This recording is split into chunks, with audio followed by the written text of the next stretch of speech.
Good morning. We are coming to you live from the Nat Hall here in Accra. Welcome to the third edition of the Ghana Pharma Summit. This is a virtual edition of the summit, and if you're watching us, I believe you're watching us on the Facebook page of the Ghana Pharma Awards. This year's summit is on the theme COVID-19, the capacity of the pharma industry, what lies ahead. And I have here in the Nat Hall the chairman of the president of the Pharmaceutical Society of Ghana, Mr. Ben Boche. He's going to be the chairman for this summit, and I would like to welcome him on stage to introduce us to this summit and tell us what exactly we should expect. So Mr. Ben Boche is joining me now. We are doing this live because of the COVID-19, and as you are aware, here we are also observing the safety protocols. So without much ado, let me welcome Mr. Ben Boche, who is the president of the Ghana Pharmaceutical Society of Ghana, to give us his opening remarks.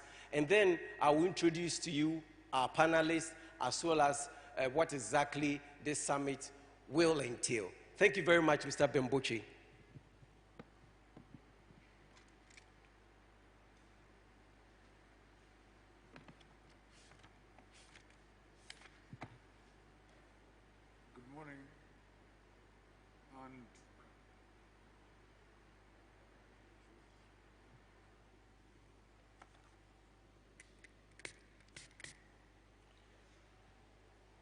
Good morning, and I would like to thank Globe Productions for the opportunity once again to be part of the Pharma Awards for this year, also coming to all of us virtually. I'm grateful that I've been called to chair this particular session, and I bring you greetings from the Pharmaceutical Society of Ghana as well. The theme, COVID-19, the capacity of the pharmaceutical industry, what lies ahead. And I think we all agree that COVID-19 has taught all of us many, many lessons. But let me go back a little and start from what we have done as creating the environment for effective pharmaceutical manufacturing. It has a long history in Ghana, spanning over 50 years of manufacturing.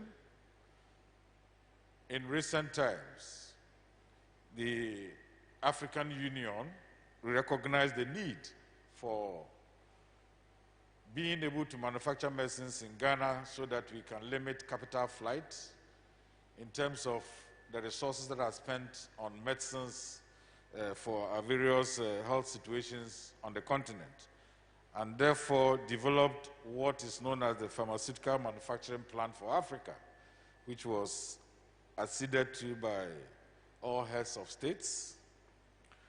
And then out of that, there is expected to be set up an African Medicines Agency that yet, the documents are ready, and it is yet to be finalized or ratified by many countries, as many countries as possible, so that it can come into implementation.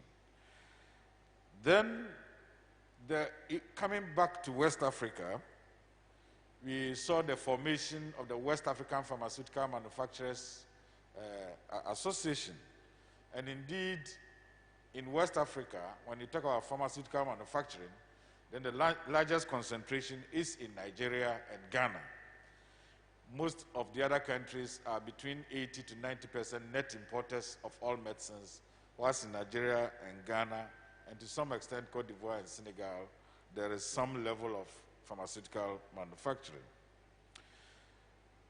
Again, there is a document that I would say that I'm privileged to be part of, what is known as the Equivalence Regional Pharmaceutical Plan that was initiated by the West African Health Organization, and some of us were privileged to be part of this process to get it written, that has a very comprehensive section on the development of pharmaceutical manufacturing in West Africa. And in this document are a number of elements to support pharmaceutical manufacturing, developing the appropriate human resource, looking for the financial resource to do this, the technical support to get pre-qualified to international systems where medicines manufactured in West Africa would also be accepted if exported into other areas of the world. And one critical component, what is known as the Bioequivalence Testing Center. And I remember that in 2013-2014, the government of Ghana was supported by GIZ to develop a plan for setting up a biopharmaceutical testing center in Ghana. This is yet to come to fruition. And I believe there is a lot of goodwill to do this. And this center will support the manufacturing industry to make sure that their products that come out of their lines are bioequivalent. They can be compared to any other product coming from anywhere in the world.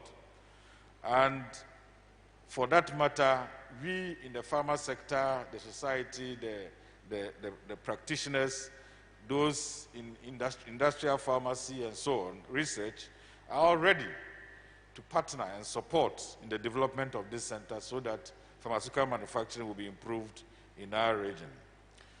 Then let me also say that there is a document, the Pharmaceutical Sector Strategic Development Plan, that is with the National Development Planning Commission, with its implementation plan. And I think the time has come for the elements in this document to be brought online to fruition as we are all faced with the challenges posed by COVID. What have we learned in this process? Many countries have become vulnerable, including Ghana. In the initial stages, countries, the traditional sources of supply of pharmaceutical raw materials, whether they are actives or the excipients, decided not to export. And if you remember, at a point, India, for instance, decided not to even export paracetamol, raw materials. And therefore, even if you have the manufacturing facilities, you may not have the necessary raw materials to be able to put into finished products to support your health systems. We all became very vulnerable throughout the world. When there was the issue about hydroxychloroquine, there was a rush to procure it all over the world, and there was shortage. Even we have been talking about sanitizers and so on. One of the critical components, the isopropyl alcohol, ran short along the line, and you cannot source this from anywhere else. And I'm not sure whether we are even producing that in commercial quantities, even in this country, so that even sanitizers, we could have sustainability in producing them. So all these exposures are telling us that we don't have to continue to do business as usual, get the documentation done and kept. We don't need to pay lip service to anything. We now need to go into implementation. The things that we have done in the past, all the plans that are available, the Pharmaceutical Manufacturing Plan for Africa, the ECOWAS ECOWAS Regional Pharmaceutical Plan, these must be implemented at this time. And our own national strategic framework for the development of the pharmaceutical sector in Ghana must also come for implementation. And there are people who are prepared to support this. Other countries have done it. India has done it. India currently leads the world in the production and supply of raw materials, whether active or inactive, in finished products, in human resource. They have developed capacity such that they even export human resource for pharmaceutical production throughout the world, not only to Ghana, throughout the world. They do that. They provide raw materials, they provide packaging materials throughout the world. And they supply consultancy services for even design of 10 key pharma projects. This was a plan for a country that wanted to take the pharmaceutical sector in the world by storm. I believe that we can do it in Ghana, and I believe that the time is now, so that we will also be the source of pharmaceutical supplies, not only finished products, but all the attendant supporting resources so that Ghana will be the beneficiary as far as limiting the importation of finished products are concerned, and also become a net exporter of pharmaceutical technology, pharmaceutical designs, pharmaceutical human resource, pharmaceutical equipment, and even pharmaceutical packaging material. On this note, we, in this discussion, going to have experts from research, from manufacturing, from training and education to discuss this topic so that at the end of the day, we will be able to come to some conclusions and be able to advise the country moving forward after COVID-19. Thank you very much for your attention.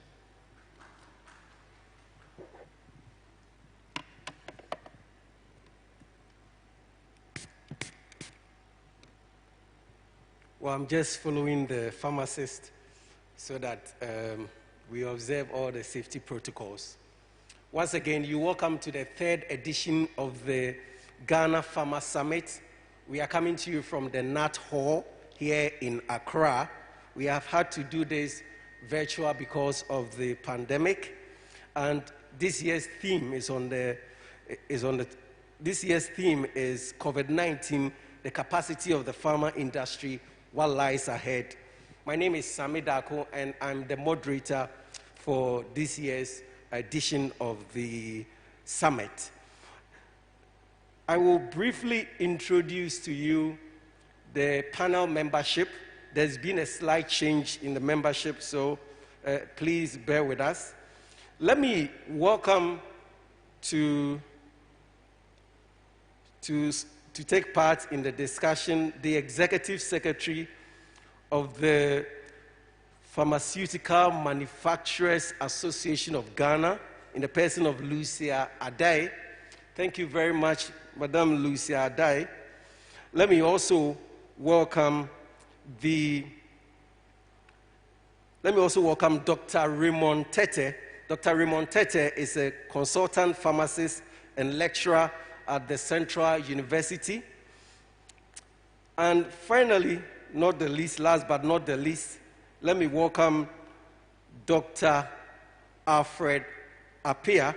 He's the Deputy Executive Director of the Center for Plant Medicine Research in Mampong, Equiapem. Thank you very much. So these are the members of our panel, and we're going to go into the discussion shortly. You may want to give us a few minutes for us to rearrange the setting, and then we will get into the discussion. At the end of the discussion, there was going to be a question and answer session from members of the media. So those of us here are purely the panelists, myself, and members of the media. So within a few minutes, we should be ready to take up the discussion. Thank you very much.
morning again. Welcome to the third edition of the Ghana Pharma Summit.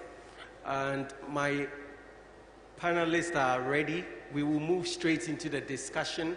We are talking about COVID-19 and what lies ahead, as well as some of the challenges that the pharmaceutical society is facing here in Ghana. But before I start, I would like to take your preliminary comments on how you see COVID-19 or how you receive COVID-19. For instance, I want to use myself as an example. I was watching a movie called Contagious, and suddenly I also heard that there is this pandemic. So in my mind, I was like, whoa, is somebody experimenting with what I've been watching?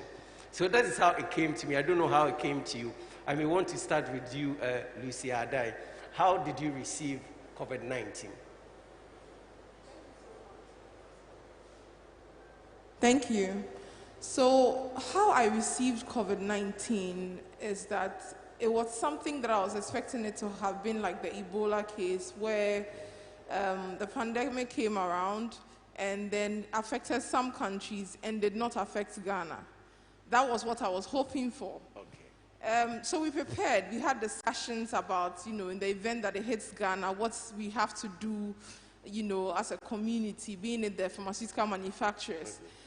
The thought was that we should ensure that there's raw materials available to be able to protect people, and then do more than we are doing or were doing at the time.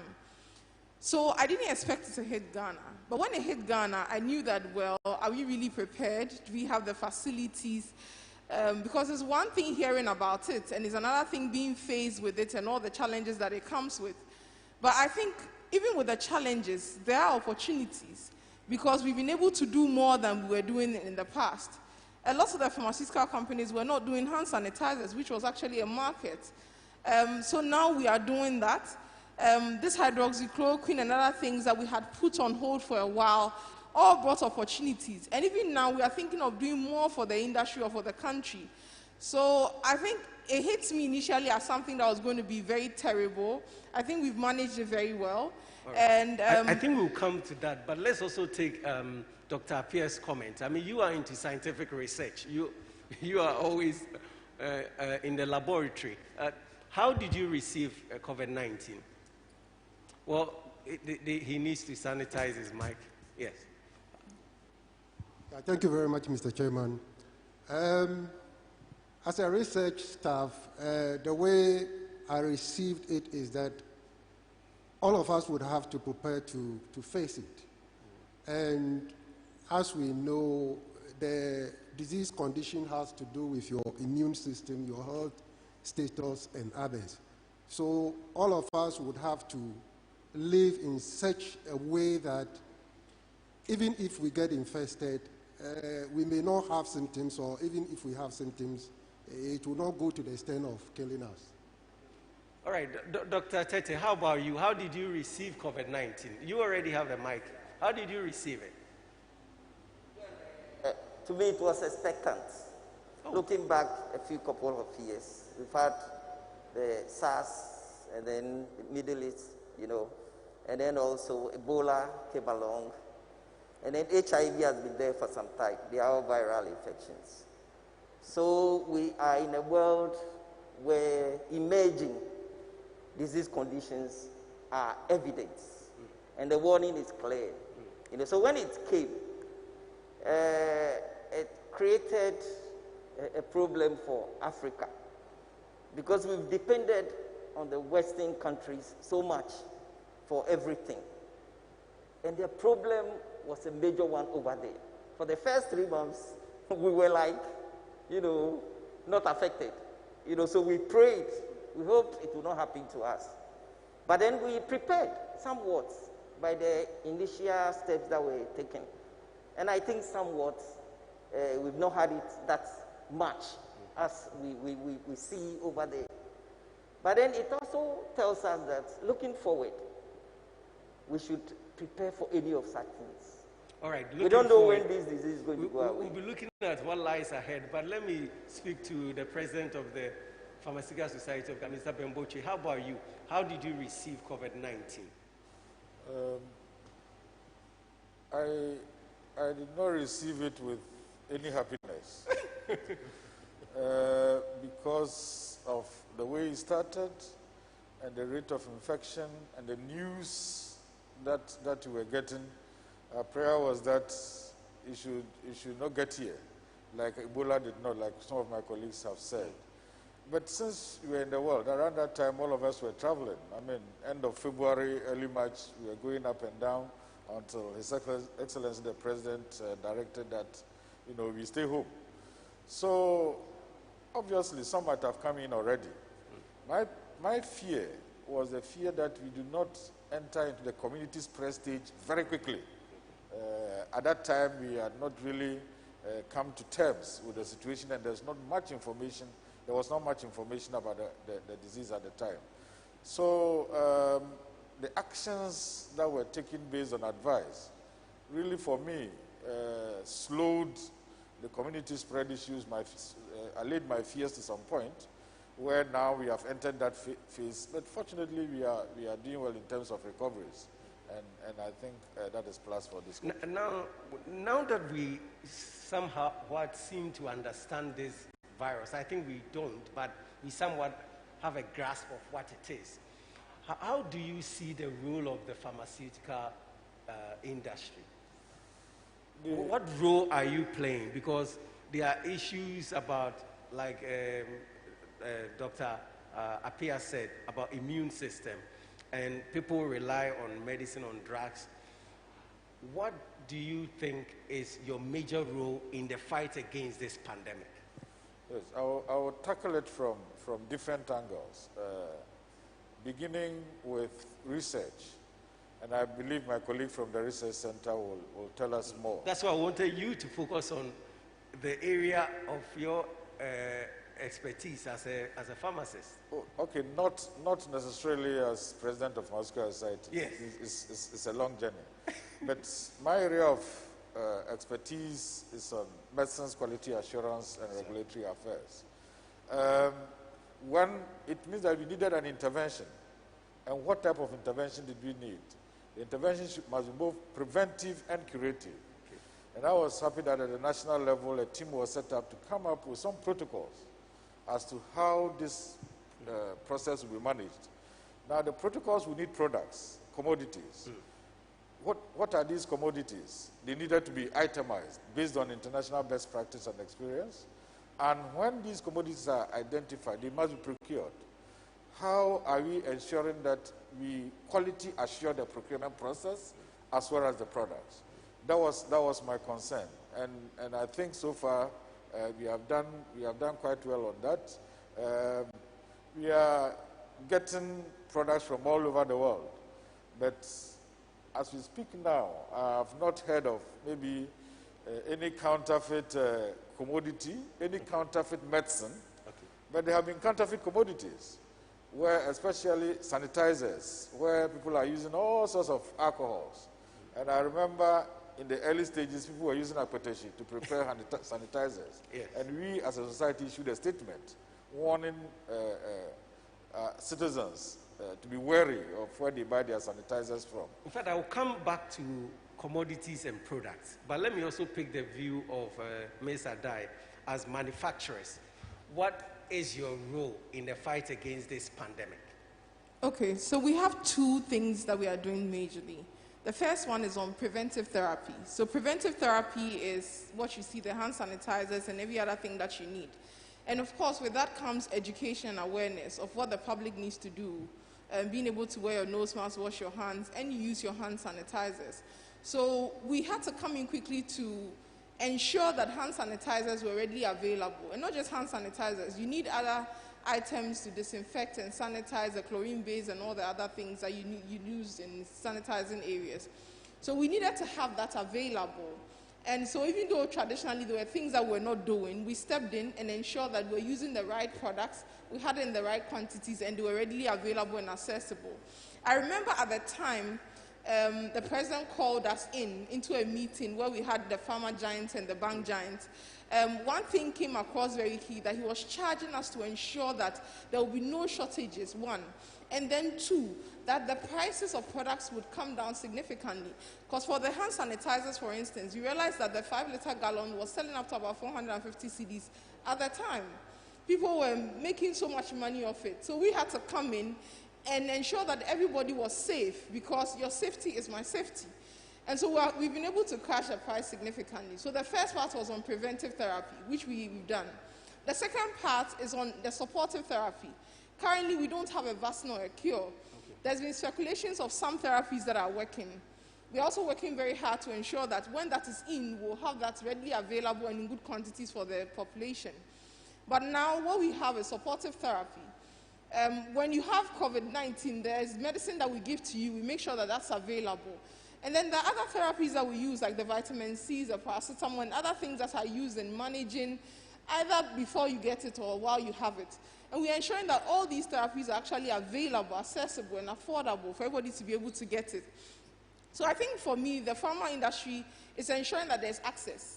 Access in the extent that any medicine or anything that is needed to be able to combat this, we have it available, we have it in the right quantities, and we have it at the right price so that everybody has it. When you say you have it available and there's no shortage, as Mr. Boche acknowledged, later I will come to some particular drugs where there have been experiences of shortages, but I'll come to that. But let's go to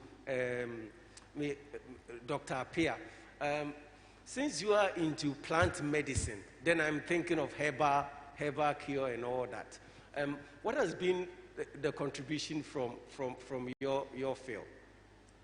Yeah, I think we all know that as of now, we don't have a cure for the disease. Yes, but there's been talk about the fact that some of our herbal medicines are very potent. In fact, the issue of Madagascar took center stage. So from your side, are there any truth to these herbal claims? Currently, the coronavirus is a novel virus. So before you have to make any claim, you should have a product that is known to kill the virus, right? Now, until you do that, you cannot claim that you have a cure. But there are a number of medicinal plants or herbal products that are known to have antiviral property. There are products that are known to have what we call immunomodulatory effect. There are products that are known to have antioxidant effect. That is why you would hear that people would have to take a lot of fruits and vegetables because of the plant constituents or the phytoconstituents in those fruits and vegetables. And most of these fruits and vegetables, the constituents that are in it, you get them more in the concentrated form in the leaves and the various parts of the plants. So herbal medicine can really play a major role in the management of the condition by way of providing immune support, by way of acting as antioxidant to help boost the general immune system of people. Some of them even relieve stress. So we can have various medicinal plant products that may act in different ways to be able to reduce the impact of the disease of those who are infected.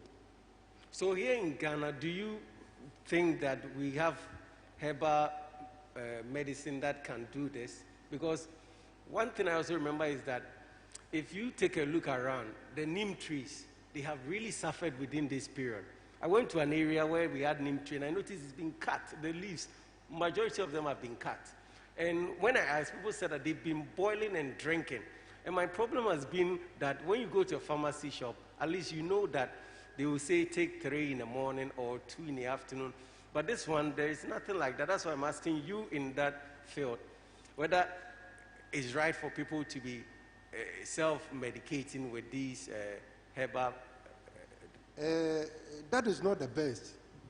But when people are desperate, they will go in for that. And that is why I think the pharmaceutical industry should take the herbal extract, the herbal aspect of medicine very, very serious and come out with standardized dosage forms and formulate them in a very convenient form that will be available for the public to use. Let's come to Mr. Boche. He said that you must take this thing seriously, as in the Pharmaceutical Society, you must take herbal medicine seriously. Are you taking it?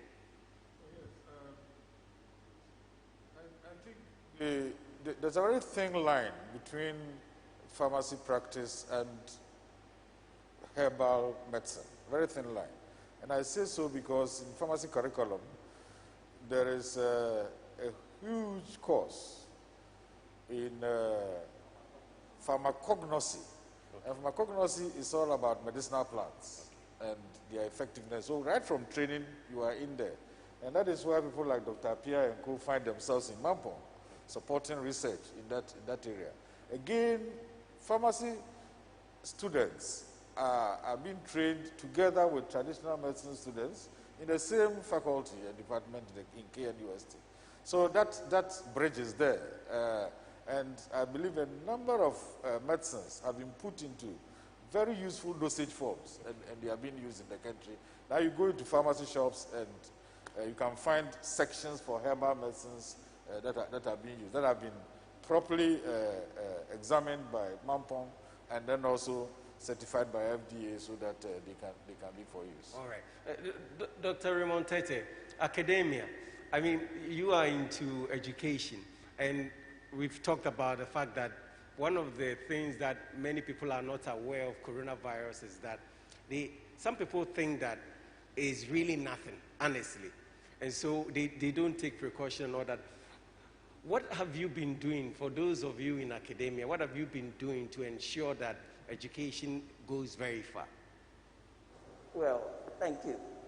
Basically, the academia is supporting government in disseminating information about COVID and what is happening from the pharmaceutical industry. For example, there is a concept of treatment. So drugs must be produced. And various industries are engaged presently in trying to find out, the mode of operation of this virus. So that one way or the other, it can be blocked. As he said, you need to show evidence that you kill the virus in order to make a drug a positive offer to the health system. But then it also requires not only treatment, but a way of protecting people against getting it. So we have what we call prophylaxis, vaccines, which are also being researched. And so many companies out there are working on it. Presently, we have about 12 that are in an advanced stage. And about 2 or 3 of them are entering into the third phase of clinical research. People offer themselves voluntarily, and we test them. But of course, this is a limited number of people. Once it comes out into the general public, more people are going to use it. So we have to look at that pharmacovigilance, the toxicity, likely, of this product. So that is also in play. Apart from that, you need diagnostics. Presently we are using PCR.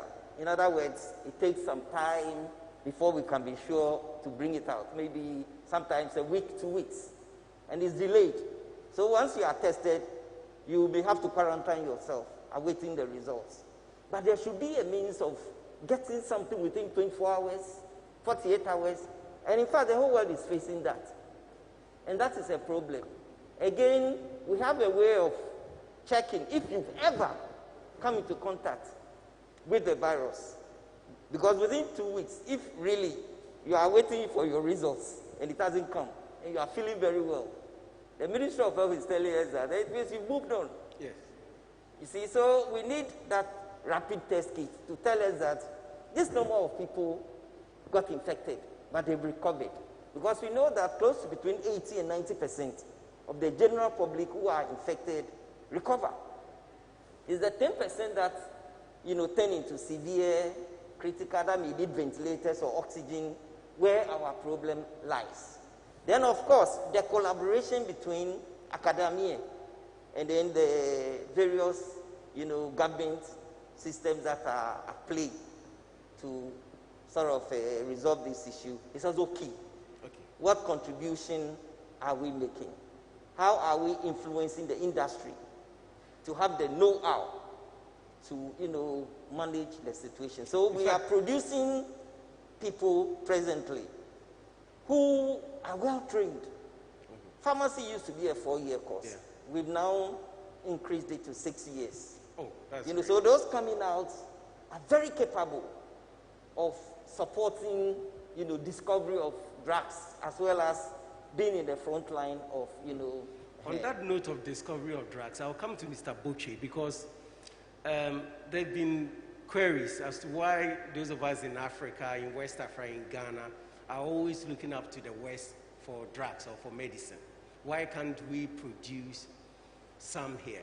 Why can't we collaborate with academia? This morning I was reading about Oxford University trying to break through with they think that they may be the first to come up with a vaccine. And so my question to you is that what has been the challenges in terms of manufacturing drugs and meeting pandemics like COVID-19? Because as we have acknowledged, it may be that now there could be another form of a pandemic.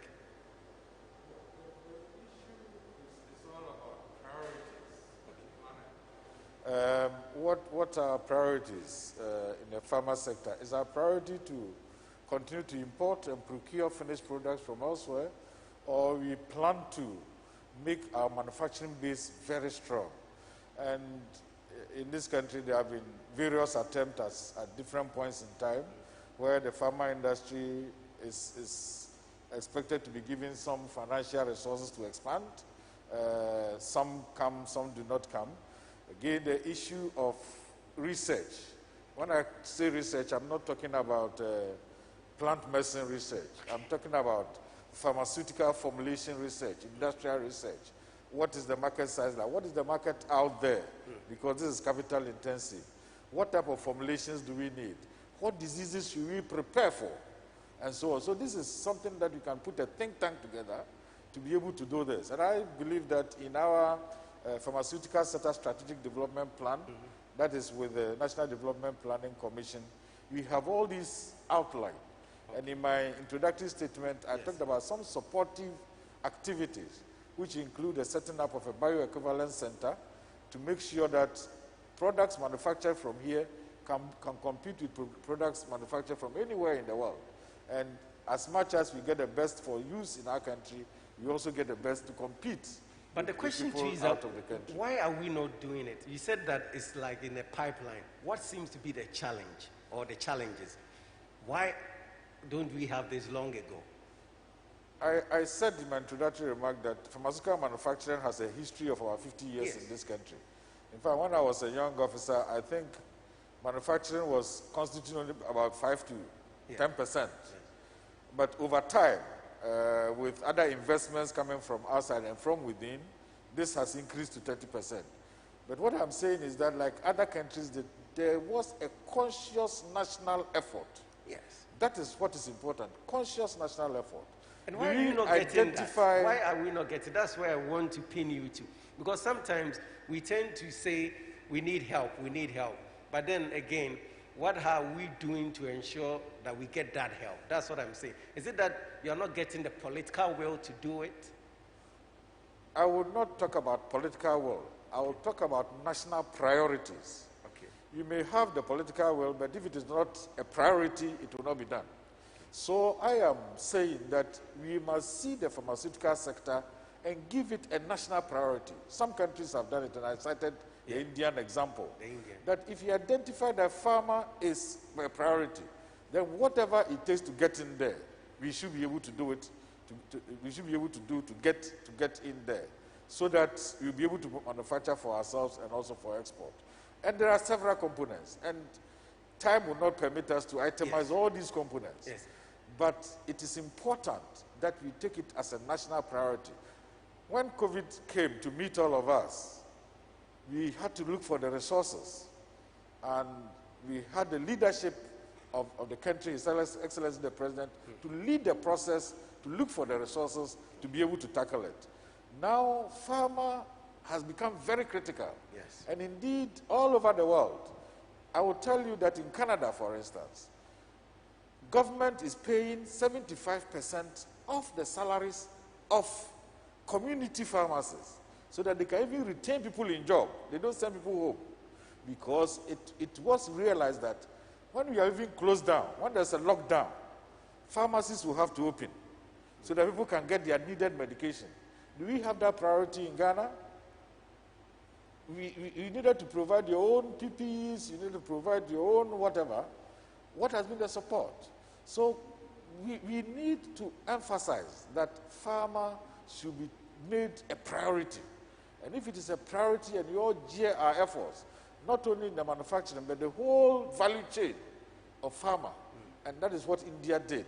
And India, at a point, threatened the whole world that, look, we will not supply you raw materials. And we had to go and beg for the release of some of those raw materials. Let me go to Ms. Adai. What appears to be the challenges of the manufacturers? What seems to be your main challenge? Okay, so it's important to state that government in, government out has done a lot for the pharmaceutical industry. However, a lot of it has been sort of a talk shop because we need to do more and the actions need to be very concentrated. We have challenges in three main fields. One, we have a lack of access to affordable finance. We all know that in this country, we borrow money up to 30%. Okay. Now, if you want to do a long-term investment for a manufacturing facility, which is capital intensive, let me put it in figures, you need about $10 million to set up a plant. And I'm not talking about a plant where you are developing an active pharmaceutical ingredient from a plant to, a finished product. I'm talking about semi-finished products being imported, processing it, and then having it in the tablet, the infusions, the capsules, and the syrups and suspensions. $10 million. You cannot take that amount of money and pay 30% every year for 5 or 10 years. It's ridiculous. So the lack of access to affordable finance is a challenge. Now, the second challenge we have is, let's say, lack of, or let's say, suitable market. Because our biggest buyer is government, let's face it. He buys under NHI. Sometimes it takes them maybe 3 years to pay us back, sometimes up to 5 years. The reality is that if I'm investing my money, so much money, and I'm making products that are perishable, that will perish in 2 years, and you take the products and you pay me back in 3 years, you will deplete my capital. The value of money that I have today will not be the same as I'll have it in 3 years' time. So if we are going to be very serious about it, then the pharma industry, now more than ever, should be protected. Which means that if I owe you, I pay you on time. If I'm not going to pay you on time, then I ensure that your interest rate and any other charges that will come with it are paid. The third thing is in incentives. I mean, yes, our president here has mentioned, or our chairman has mentioned the fact that in India, and India has an objective of becoming the pharmacy of the world. That's why you talk about national priority. Exactly. And even close to us is Ethiopia. That is making so much effort.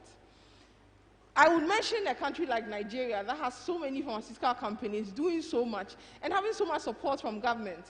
India has an incentive where when you export medicines, the government pays you for it because the government wants to ensure that more is being done by the industry. And that is why when India said they were not going to give 26 formulations, we all started finding it difficult. Paracetamol and the likes were not going to be exported. Why do we have to put ourselves in that position where we rely so much on other countries that we do not build our own? COVID-19, yes, comes with these challenges, but of course it also comes with opportunities. The opportunity for me here, or the lesson to be learned, is that we have an opportunity to promote and protect our pharma industry. Medicine security is national security. It is very important that we as a people ensure and ask the right questions of how we can ensure that the pharma industry is supported so that we do not rely on other countries. So that tomorrow, if UK or US or somewhere else says that they are closing their borders or they are not going to export, then we are in trouble. We should not put ourselves in that position. We should ensure that all the resources needed to build this industry is given. Well, Dr. Raymond Tete, it appears to me from listening to the president of the Pharmaceutical Society of Ghana, as well as the manufacturers, they seem to think that there isn't much attention to the industry, and then we've not made it a major priority. Of course, with this pandemic, we seem to have rushed to do certain things to help them. Now, how can we ensure that government pays attention and make the pharma industry a priority? Because they will always tell you that there are so many issues competing, especially with the economy. So how do we get government's attention to this area? How do we draw the policymakers their attention to this area? Well, I think there is an awakening now. Because of COVID-19, every country has realized the need to be able to be self-sufficient in terms of their pharmaceutical industry. But let me cut you here and come in to say that sometimes when there is a crisis, we tend to master everything. Yeah. And then after that, everybody goes away. Even look at this COVID now. The sort of anxiety, the sort of fear, the sort of carefulness we put into it as far back as March and now. But general, in terms of